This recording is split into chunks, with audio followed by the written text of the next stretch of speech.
Today special బెండకాయ పులుసు. బెండకాయలతో చాలా ఈజీ అండి. ఇది మనం సింపుల్గా రాలేని వాళ్ళు కూడా చేసుకోవచ్చు. అయితే ప్యాన్ ఏంటి, దాంట్లో ఆయిల్, ఉల్లిపాయ, పచ్చిమిరపకాయలు అన్నీ వేసి ఆపాలి. దాని తర్వాత టమాటీలు వేసి బాగా కలపాలండి. అవి వేగిన తర్వాత బెండకాయలు ముక్కలు కోసుకొని మీడియం సైజ్ కోసుకోండి.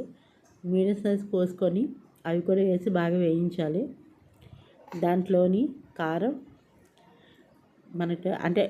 కారం మనకి ఎక్కువ కావాలంటే ఎక్కువ వేసుకోవచ్చు. 2 టేబుల్ స్పూన్ కారం, 1 టేబుల్ స్పూన్ సాల్ట్ వేయాలండి. మన ఛానల్ ఎవరైనా ఫస్ట్ టైం చూస్తే లైక్ చేయండి, షేర్ చేయండి, సబ్స్క్రైబ్ చేసుకోండి ఫ్రెండ్స్. ప్లీజ్ సపోర్ట్ చేయండి. సాల్ట్ వేయాలండి. సాల్ట్ వేసిన తర్వాత కొంచెం పసుపు కూడా వేసుకుంటే మంచిది. యాంటీబయాటిక్ కదా, పసుపు కూడా మనం ప్రతి వంటకాల్లో వాడచ్చు. ప్రతి కర్రీస్లో కూడా మనం సాల్ట్, కారం ఎలా అయితే యూజ్ చేస్తామో పసుపు కూడా ప్రతిదానికి యూజ్ చేయొచ్చు. దాని తర్వాత చింతపండు పులుపు అండి. పులుపు లేకపోతే అసలు బెండకాయ పులుసు అనేది టేస్ట్ ఉండదు. పులుపు వేసుకోవాలి. దాని తర్వాత బాగా మరగనివ్వాలండి.